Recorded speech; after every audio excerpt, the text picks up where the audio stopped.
I was born in Germany, and my parents moved here after the war because my father had Nicaraguan roots, and in Germany everything was destroyed. It was hard to find a job. He was working on the farm of my ancestor, my grandparents, and there was very little opportunity and future. So he said, let's give it a try in Nicaragua. So he wrote his family. The family sent him the ticket, and with ups and downs and different adventures, they made it here. I was born in Matagalpa in 1940, Matagalpa, Nicaragua, small city in the mountains of Nicaragua.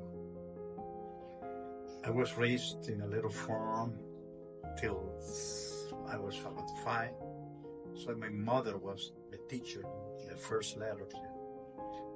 I did all my school, my high school, elementary, high school at the same school. They were non-school. I graduated, then I went and started working and got married. Had a kid a year after. While married, went to school, back to school, studied a year and a half of architecture.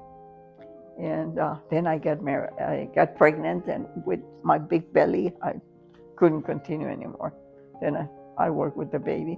I went to the direction of East Los Angeles College by Whittier. Whittier is a city where Richard Nixon was born. There's a small college there. And I remember being interviewed by the director, Mr. Taylor. And he noticed my broken English, but I also noticed my determination. When we finished the interview, that I wanted to study architecture, he gave me a little note.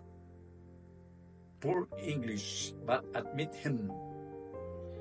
And I went to the cashier box of the girl and gave her the paper. She charged me $6. It was so impressive that I still remember those moments. $6.25. That was a semester, imagine. Great country, I said.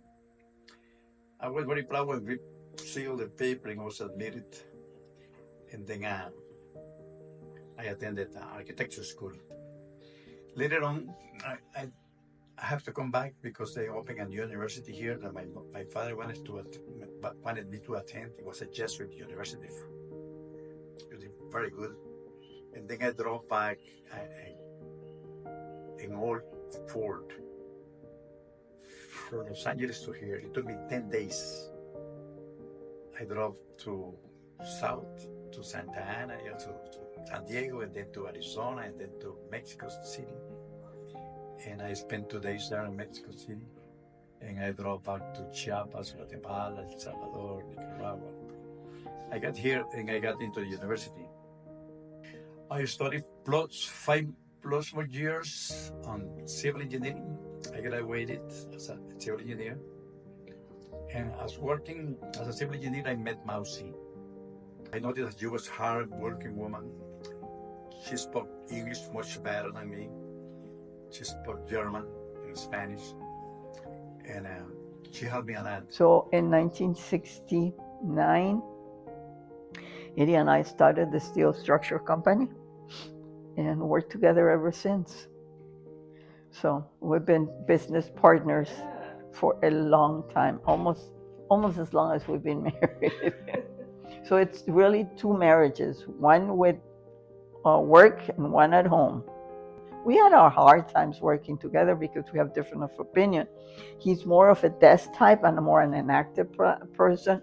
So while I was there with the workers, pushing and driving them around and welding with them and making sure we finish up on time the contracts and all that, he was making numbers and dealing with the customers and getting more works and things.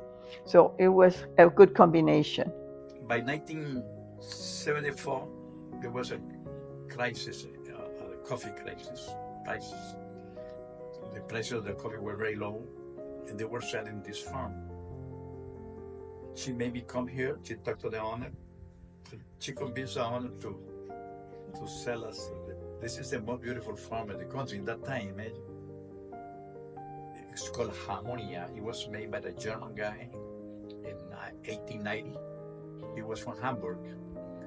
and he called it Hammonia. Hammonia is the old Latin name for Hamburg. So the origins were very similar to our grandparents. The guy who founded this farm came with my grandfather in 1891 from Germany. So she convinced the widow to sell the farm, and we bought it. But as prices were very bad on coffee, she told me, let's do another business. She thought tourism. It was just a way of helping ourselves when we bought the farm. Because when we bought the farm, we didn't have enough money to pay for it. So we started building a house, which is a 2-story house, to sell with a piece of land. And then when we bought it, we were producing very little coffee, but besides that, the prices were so low that it didn't pay off. But the one running the farm was my father-in-law. And all of a sudden, the prices of coffee started climbing and climbing and climbing. And it went to a point in which my father-in-law said, wait a minute, do not sell those houses. By then we started the second or third house we were gonna do. I'm gonna pay this here quota with the coffee. And he did. So we are here now, half a year into 3 houses, halfway built. What are we gonna do with them? We need to finish that construction. So we finished first the 2-story house, and then a friend came over and says, what are you doing? He was driving through the road. He said, well, we're building a house, we wanted to sell, but now we don't really want to sell it. Why don't you rent it for me to spend the vacation? And well, he used it for vacation and we got some money out of it. And then with that money, we finished the other 2 and we started renting them. And slowly, one thing came to another. We borrowed some money. Not only now do we owe part of the farm that is trying to pay itself, but we are owing money to finish up all the construction of the crazy idea. By then we said, let's build a hotel. So we started with that. At the beginning, the idea was to make it one building with several rooms. But it is harder to do because until you're done, you can start providing an income. Well, if we were doing it the way we were with the bungalows separately, you could be getting an income as you're building. So Eddy said, let's better change the concept and let's do bungalows. And we named it Black Forest, Selva Negra, where her grandfather was born. In German, we just said Schwarzwald. In English, Black Forest. In Spanish, Selva Negra, which is the international name that you can see in the July 1975. We started building the hotel, and we finished it in about a year and a half. So we are this year 50 years since we started the hotel. There are a few things that are unique, but number one are its people, its staff, its personnel, everybody. And then all customers, they feel it like it's personal, it's theirs. They come in here and they give you ideas and they want to protect you, they want to help you out. So that's number one. Number two is the setting, the place. It is up on the mountain. It's a primary forest.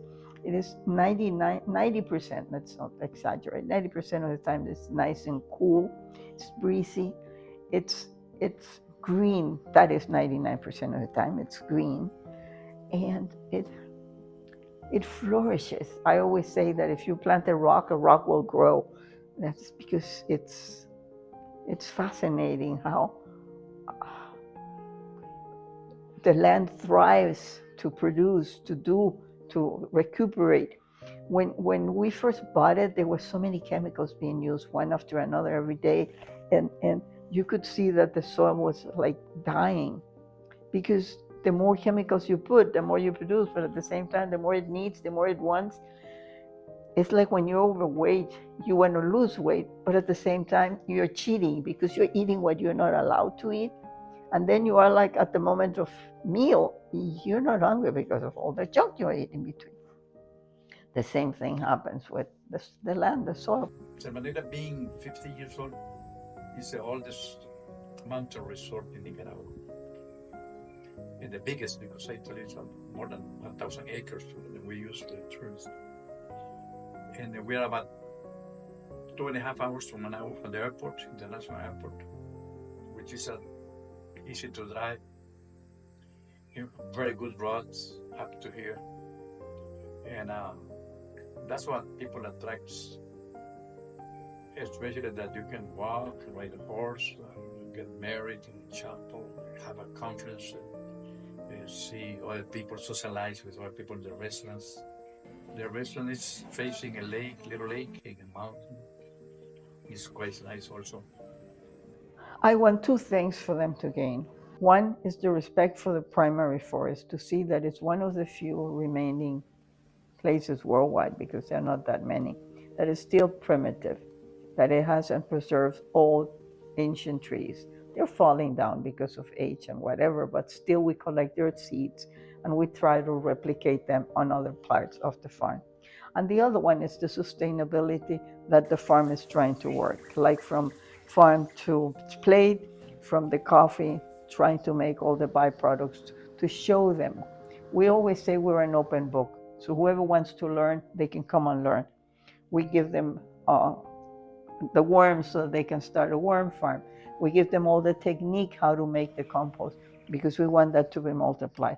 You cannot multiply the forest, but you can ask for seeds of plants and trees that are being extinct because they are not, there's no forest anymore. And the soil, if it's not with nutrients enough, they are not going to progress in that soil. So that will make them taking better care of them. So that would be a message that I would hope people will take, that there is still a place that is unique in that sense and has something to offer, to teach.